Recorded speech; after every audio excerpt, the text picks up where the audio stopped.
Historias reales de brujas en México. Cuando llegué a vivir aquí a México, comencé a investigar sobre las leyendas que hay en todo el país. Lo que más abunda son las leyendas de las brujas. El famoso Charro Negro y La Llorona. Fui al Estado de México a visitar el rancho de mis abuelos. La gente de ese lugar y mis propios abuelos afirman que hay brujas en ese sitio, y les pedí que me contaran todo. Y esto es lo que me contaron. Se dice que por las noches en los cerros o montes se ven bolas de fuego saltando de un árbol a otro, y así andan hasta que llegan al pueblo. También se dice que se les ve en forma de guajolotes negros. Esto me recuerda a los vampiros, ya que se dice que los tlaxiques son brujas vampiro que pueden convertirse en bolas de fuego o en un guajolote, y en estas formas es como se alimentan de la sangre humana, en especial la sangre de los bebés. Y aquí es donde surgen varias historias de estos extraños seres. Hace unos 6 meses me dijeron que cerca del pueblo de San Juan, que se encuentra en el Estado de México, un hombre venía en su camión de carga por la carretera. Apenas había caído la noche cuando de pronto se le atravesó algo y lo golpeó con su camión. El señor bajó y vio que era un guajolote negro, y este estaba herido por el golpe. Entonces decidió llevárselo, ya que tenía en mente cocinarlo al día siguiente. Tomó al guajolote y lo echó en la parte de atrás del camión. Al pasar unos minutos comenzó a escuchar ruidos en la parte de atrás del camión. ¿Dónde estaba el guajolote? Bajó de nuevo y fue a ver qué pasaba. Al abrir la puerta, ya no estaba el guajolote, estaba una mujer muerta. El señor, a raíz de esto, tuvo muchos problemas, ya que pensaban que él la había matado. Las brujas, cuando saben dónde ha nacido un bebé, se hacen guajolotes y les chupan la sangre hasta dejarlos muertos. Y aquí va otra historia. Una señora solía pasar las tardes tejiendo en su patio, mientras su bebé dormía en la habitación. Una tarde, mientras ella tejía, escuchó a su bebé llorar, pero ella no le hizo mucho caso. Al pasar un rato, una de sus vecinas llegó corriendo y gritando: ¡Eva! ¡Eva! ¡Hay un guajolote en tu tejado! Y en eso, el bebé comenzó a llorar con más fuerza. La señora entró corriendo a la habitación del bebé, y este tenía algo en la mejilla. Era un hilo blanco que salía del tejado y caía en la carita del bebé. La señora, sin dudarlo, tomó unas tijeras y cortó el hilo. En ese momento, del hilo comenzó a brotar sangre, y ésta cayó en la cara del recién nacido. Se escucharon unos aleteos muy fuertes. Era el guajolote que se alejaba del lugar, y ese hilo, sin duda alguna, era la lengua de la bruja, con la cual extraía la sangre del bebé. En ese mismo pueblo hay otra leyenda. Es la leyenda de la mocha. Me cuentan que esta señora extraía la sangre de los bebés que nacían en ese lugar. La gente se dio cuenta que era ella porque en varias ocasiones perseguían a un guajolote, y este siempre entraba por la chimenea de su casa. La gente del pueblo se reunió y fueron a la casa de la bruja, pero ésta ya no estaba. Entonces comenzaron a buscar en la casa, y debajo de la cama encontraron varias vasijas de oro llenas de sangre. La gente salió en busca de la bruja y la encontraron. Le cortaron la cabeza. Al momento de cortarle la cabeza, esta cayó en la barranca. Tuvieron que bajar por la cabeza, y dicen que cuando tomaron la cabeza, esta abría los ojos y les maldecía. Centraron el cuerpo en lo alto de la barranca y le amarraron la cabeza con su rebozo. Al pasar un rato, la hija de la bruja la encontró, y al tocarla, su cabeza cayó y rodó. Dicen que cuando velaron a la bruja, el ataúd estaba cerrado, y cuando comenzaron a rezar, se escuchaban ruidos en el ataúd. Abrieron la caja y vieron que la cabeza de la bruja rodaba de un lado a otro, mientras ponía los ojos en blanco, y sacaba la lengua lo más que podía. Y desde ese día en la barranca, por las noches, dicen que se aparece la mocha. Yo cuando pasé en esa barranca solo vi una cruz de piedra que está en nombre de ella. El lugar es medio tenebroso por las noches, ya que no hay luz, y la barranca va de bajada y subida. Un habitante de Carcosa, Ambrose Bierce, versión libre. Existen pues diferentes clases de fallecimientos. En algunas, el cuerpo perdura, en otras, desaparece por completo junto con el alma. Hay una clase de fallecimiento en el que el alma fallece también, y se ha comprobado que el cuerpo continúa vigoroso durante muchísimos años, y a veces poseemos pruebas irrefutables. El alma fallece al mismo tiempo que el cuerpo, pero según algunos, resucita en el mismo lugar donde el cuerpo se convirtió en polvo. Mientras meditaba en estas palabras de Halley, y me iba preguntando cuál sería su destino pleno, no presté la menor atención al paraje donde me había extraviado, hasta que sentí en el rostro un soplo glacial, y me hizo cobrar conciencia del sitio donde me hallaba. Observé con estupor que nada me era familiar ahí. A mi alrededor se extendía una vasta planicie desierta, barrida por el viento, cubierta de altas hierbas marchitas, agitadas y silbantes por la brisa otoñal. A largos intervalos veía emerger del suelo rocas de formas extrañas y fúnebres colores.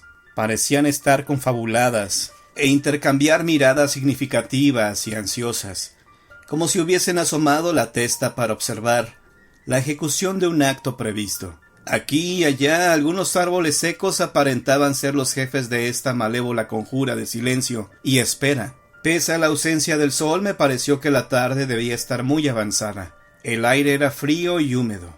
Yo lo sabía más por intuición que por sensibilidad física, pues en realidad no experimentaba la menor molestia. Por sobre todo aquel lúgubre paisaje se cernían las nubes vagas, suspendidas como una maldición visible. En todo se adivinaba una amenaza y un presagio. Sugería el crimen y anunciaba el juicio. No había ni un solo animal. El viento gemía en las ramas desnudas de los árboles. La hierba gris se doblaba para murmurar secretos espantables en la tierra. Mas ningún otro rumor, ningún otro movimiento turbaba la calma terrible de este siniestro lugar. Advertí entre la hierba algunas piedras erosionadas por la intemperie. Evidentemente habían sido labradas por herramientas, rotas, cubiertas de musgo, a medio hundir en la tierra. Sin duda se trataba de lápidas sepulcrales, pero las tumbas correspondientes no existían ya. No había túmulos ni depresiones. Los años los habían nivelado todo. Diseminadas, las losas más macizas marcaban el sitio donde un sepulcro suntuoso o un monumento soberbio había lanzado al olvido su desafío ridículo. Esos vestigios de la vanidad me parecían tan antiguos, tan deteriorados y corroídos, tan plagadas de manchas, y el lugar mismo, tan dado al descuido y al abandono, que no pude sino pensar que había descubierto el cementerio de unos hombres prehistóricos, de una raza cuyo nombre desapareció hace muchísimos siglos. Sumido en estos pensamientos, permanecí un rato sin atender a la concatenación de mis propias peripecias, pero no tardé en preguntarme, ¿cómo he llegado aquí? Un instante de reflexión bastó para darme la respuesta. Estaba enfermo. Ahora recordaba haber sufrido un repentino ataque de fiebre, y cómo los míos me habían contado que en los momentos de delirio había perdido aire y libertad, y ellos me habían mantenido a fuerza en la cama para impedir huir de casa. Por lo visto me había escapado la vigilancia de quienes me cuidaban, y llegué hasta aquí para ir. ¿Para ir a dónde? No tenía ni la más remota idea. Sin duda me hallaba a considerable distancia de Carcosa, la antigua y célebre ciudad donde yo residía. Por ninguna parte se veían signos de vida humana, ni humo de los hogares, ni ladrillos de perros, ni el mugir del ganado, ni gritos de niños jugando. Solo este cementerio lúgubre, con su atmósfera de misterio y de horror, debido al trastorno de mi cerebro. ¿Acaso deliraba de nuevo lejos de todo auxilio? ¿No sería todo esto una ilusión engendrada por mi locura? Llamé en voz alta a mi mujer y a mis hijos, teniendo mis manos hacia adelante, como si buscara las suyas, y caminé entre las piedras quebradas y la hierba mustia. Un ruido detrás de mí me hizo volver la cabeza. Se trataba de un lince acercándose a mí. Pensé, si caigo aquí, en este desierto, y la fiebre vuelve arrebatándome las fuerzas, esta bestia me destrozará la garganta. Salté gritando hacia el animal salvaje. Él, por su parte, pasó a un palmo de mí, trotando pacíficamente, y desapareció detrás de una peña. Un instante después, la cabeza de un hombre pareció brotar, más allá de la tierra. Enseguida vi toda su silueta recortada, encima de la colina, sobre el fondo de las nubes grises, apenas cubierto con pieles de animales. Tenía la cabellera desordenada y la barba hirsuta. Llevaba en una mano el arco y las flechas, en la otra una antorcha humeante. Caminaba como si temiera caer en una fosa abierta y oculta por la hierba. Su aparición me produjo sorpresa, pero no pánico. Me dirigí a él diciéndole, «Dios te guarde». No me prestó atención y prosiguió su camino. «Buen extranjero», insistí. «Estoy enfermo y perdido. ¿Tendrías la bondad de indicarme la dirección de Carcosa?» El hombre entonó una melodía bárbara, en lengua desconocida, y siguió andando hasta desaparecer. Sobre la rama de un árbol podrido ululó siniestramente un búho, y otro le contestó a lo lejos.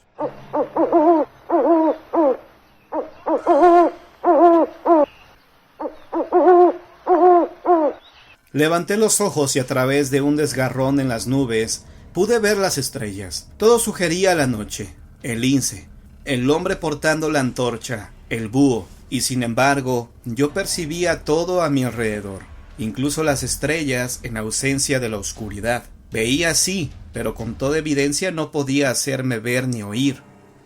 ¿Qué espantoso hechizo encadenaba mi existencia? Me senté al pie de un gran árbol para reflexionar sobre lo que me convendría hacer. Persuadido de mi locura, buscaba no obstante un motivo para dudar de mi convicción. No tenía rastro alguno de fiebre. Es más, experimentaba una sensación de alegría y fuerza, una especie de exaltación física y mental.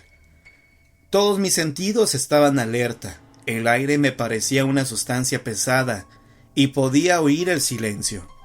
La gruesa raíz del árbol donde me apoyaba mantenía sujeta una losa de granito, que emergía parcialmente del hueco dejado por otra raíz.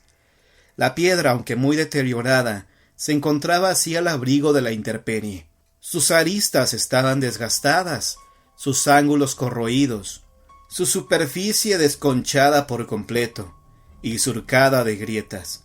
Sobre el suelo brillaban pedacitos de mica, restos de su desintegración. Sin duda, esta piedra había señalado una sepultura que el árbol había empujado varios siglos antes. Luego, las voraces raíces saquearon la tumba y aprisionaron la lápida. De pronto, una ráfaga de viento barrió las hojas secas y las ramitas sobre la losa. Entonces distinguí, cincelados en bajorrelieve, los caracteres de su inscripción y me incliné para leerla. Dios, mi propio nombre con todas sus letras, la fecha de mi nacimiento y la de mi deceso. Un rojizo rayo de luz iluminó horizontalmente el costado del árbol mientras me levantaba de un salto, sobrecogido de pavor. El sol nacía en el oriente. Yo estaba de pie, entre su enorme disco rojo y el árbol, pero no proyecté sombra alguna sobre el tronco. Un coro de lobos aullando saludó el amanecer. Los vi sentados sobre sus ancas, solos y en grupos, en la cima de los túmulos irregulares que poblaban la extensión desértica abierta ante mis ojos y prolongaba hasta el horizonte. Entonces caí en la cuenta de que eran las ruinas de la antigua y célebre ciudad de Carcosa. Tales son los hechos narrados por el espíritu de José Alá Robardín, al medium Bayrolles. El tren fantasma que atravesaba un rancho. A cientos de kilómetros de aquella zona, concretamente en el estado de Tlaxcala, vive el señor Dionisio Cervantes, quien junto con su esposa Elvira y sus 6 hijos han sido testigos de cómo, en innumerables ocasiones, una locomotora fantasma del tiempo de la Revolución, atraviesa su ranchito, ubicado en una planicie de este bello estado. Sentado bajo la sombra de un añejo pirul, don Dionisio prende su cigarro y se remonta al pasado. No recuerdo exactamente en qué año fue. Solo me acuerdo que todo comenzó una noche cuando yo me encontraba fuera de la casa, en el terreno, sacándole filo a mi machete. Era primavera y recuerdo que estaba haciendo un calor de los 1000 demonios. Sin embargo, en cierto momento comenzó a soplar un aire muy frío, como cuando se avecina una lluvia. Extrañado, levanté la cabeza y no descubrí ni una sola nube, por lo que no le di importancia a aquel detalle y seguí sacando filo. De pronto, sentí que la tierra comenzó a temblar. Me levanté muy asustado y corrí a la casa, donde le dije a mi mujer y a mis hijos que no se asustaran. En ese momento Elvira me dijo que aquello no se sentía como temblor, sino como si una enorme manada de vacas viniera corriendo en dirección a nosotros.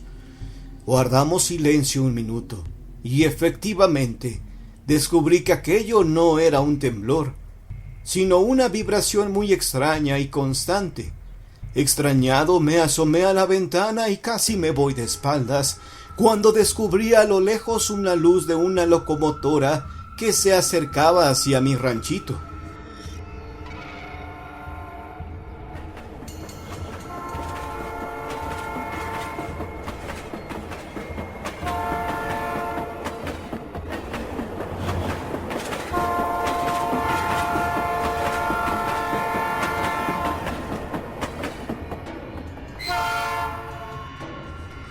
Sin preguntarme de dónde había salido, agarré a mis hijos y a mi mujer y todos salimos corriendo fuera de la casa, hasta llegar a un árbol que está como a 100 metros. Para ese entonces la locomotora ya era completamente visible. Se trataba de una de esas máquinas que se utilizaron en la Revolución y que yo recordaba muy bien, porque pasaban cerca del rancho donde viví con mis padres, allá en Guanajuato. Sin embargo, esta máquina se veía muy rara, como si fuera transparente. Todos estábamos quietos, esperando el momento en que la locomotora pasara sobre mi rancho, haciéndolo pedazos, lo cual no sucedió, porque el condenado tren atravesó limpiamente mi jacal, sin mover ni siquiera las hojas de las plantas o de los árboles. La máquina pasó de largo y se siguió. Sin embargo, como a 100 metros de mi casa, se desapareció por completo, y en ese preciso instante, Dandy, mi perro, comenzó a aullar.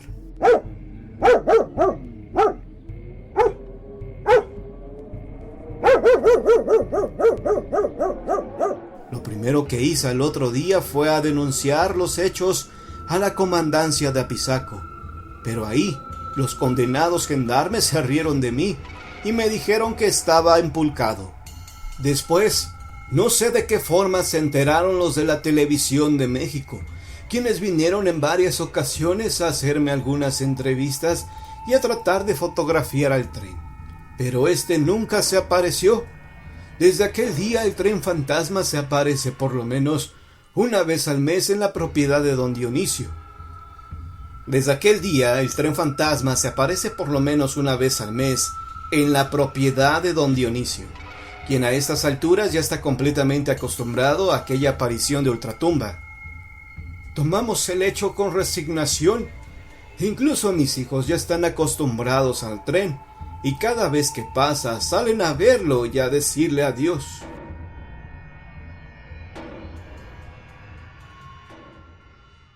En la bella casa del Alto de don Aurelio. Por los años 70 operaba la única caseta telefónica que había en el fuerte, precisamente en el pasillo de entrada del caserón construido por don Aurelio Ibarra, donde estuvo por muchos años la escuela preparatoria de la Universidad Autónoma de Sinaloa. La señora Adelita Fierro era la operadora de dicha caseta. Un día, poco antes de cerrar por la noche, doña Adelita sintió la presencia de algo. En esos momentos no se escuchaban ruidos callejeros, y menos aún se veían personas transitar por ahí, A pesar de estar tan magnífica construcción ubicada en el mero centro, en la esquina del cruce de las calles Constitución y Gabriel Leiva, se asomó a la calle y no vio ni un alma. Regresó a seguir recogiendo sus cosas, pero algo la impulsó a voltear hacia la pila que aún se encuentra en el medio del patio central. La luna iluminaba esa parte, y los grandes ventanales interiores de las salas del poniente. De pronto, apareció la figura de un hombre enfundado en un saco largo de colas hacia atrás, un sombrero tipo bombín, y colgando del cinto una cadena que probablemente sostenía un reloj de bolsillo, como era costumbre en aquellos tiempos entre personas de buena posición económica. La figura cruzó el patio y se perdió entre las sombras caprichosas. Doña Adela sufrió un ligero sobresalto, y por instantes se quedó petrificada sin tener conciencia del tiempo transcurrido, aunque no era persona que se dejara impresionar por el miedo a las apariciones. Por unos minutos sintió el pánico tan humano hacia lo desconocido. Ella no sabía nada de los dueños del edificio, y le preguntó a Laurita Ibarra las señas del señor que vivió ahí en la sombría construcción, y Laurita le describió a su familiar con algunos detalles, que vivía solo, pero no ahí. La casona la usaba para almacenar los granos que compraba a los campesinos de la región, pero cuando lo atacó una enfermedad grave, lo llevaron a Guadalajara, en donde encontró la muerte y la sepultura. Dicen que su mayor deseo al fallecer era el de ser sepultado aquí en el fuerte. Pues entonces, fue a don Aurelio el que vi aquella noche. Adelita siguió trabajando algunos años más sin que volviera a repetirse el extraño fenómeno. A decir verdad, ella siempre estaba alerta cuidando que nadie, al cerrar, fuera a entrar y quedarse dentro sin que ella se diera cuenta, porque seguía pensando que alguien pudo haberse metido sin que ella lo viera, pero la ropa que portaba el fantasma no era de esa época. El edificio fue adquirido por don Alfonso Torres, rico empresario, para luego rentarlo al patronato pro preparatoria.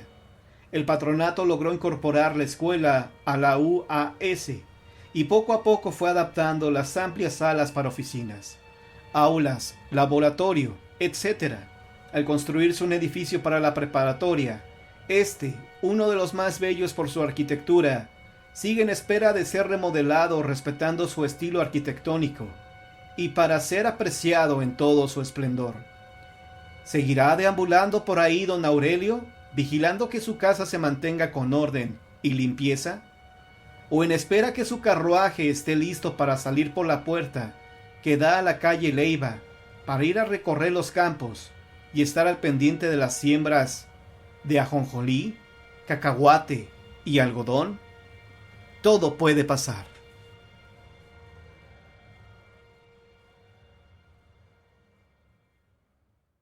La Cueva del Diablo. Mitla, Oaxaca, es un reciente pueblo mágico cuyo nombre significa el lugar de los fallecidos. Es un místico lugar donde aún se conservan antiguas tradiciones zapotecas, algunas de ellas paganas, pues muchos de los habitantes practican hechicería, brujería, incluso satanismo, ya que se dice que el diablo habita en el pueblo. Vive en la cueva Vilajávil, más bien conocida como la Cueva del Infierno. Se dice que en esta cueva las personas buscan a Satanás para pactar con él, le llevan ofrendas o realizan sacrificios para llamarlo.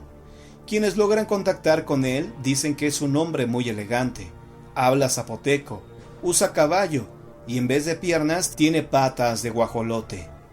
Hay una oscura leyenda respecto a la carretera cercana a la cueva, pues la gente cuenta que en su construcción los ingenieros tuvieron muchos problemas para terminarla, hasta que los lugareños le avisaron que era porque el diablo no los dejaba, ya que debajo del camino estaba su casa, por lo que se le recomendó ir a pactar con él. En un principio nadie se atrevió a ir, hasta que el encargado de la obra se armó de valor. Todos los trabajadores lo acompañaron, pero nadie se animó a entrar, solamente él. El rey de las tinieblas ya lo esperaba, estaba dispuesto a pactar. Cuando el ingeniero le dijo cuál era su deseo, el diablo le respondió que la única manera en que él podría ayudarlo era si el hombre le entregaba un carro lleno de almas, trato que sí aceptó.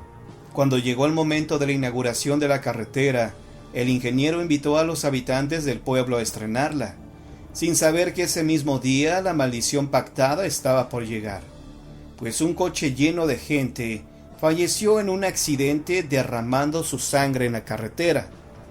Sin embargo, el terrible accidente no detuvo al ingeniero en su ambición, pues volvió a visitar al diablo, ya que quería dinero.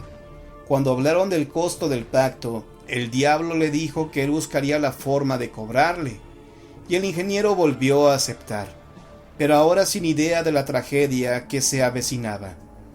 Pasó el tiempo y los 7 hijos del ingeniero fueron falleciendo uno a uno, hasta que se quedó sin ninguno.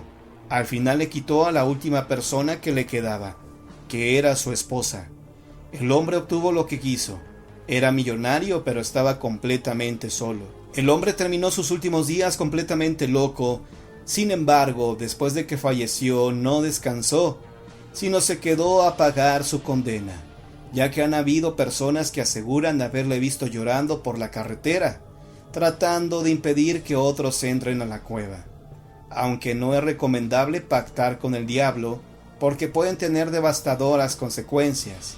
Las personas que tienen interés en contactarlo ya saben dónde encontrarlo, además de que se dice que martes es el mejor día para visitarlo.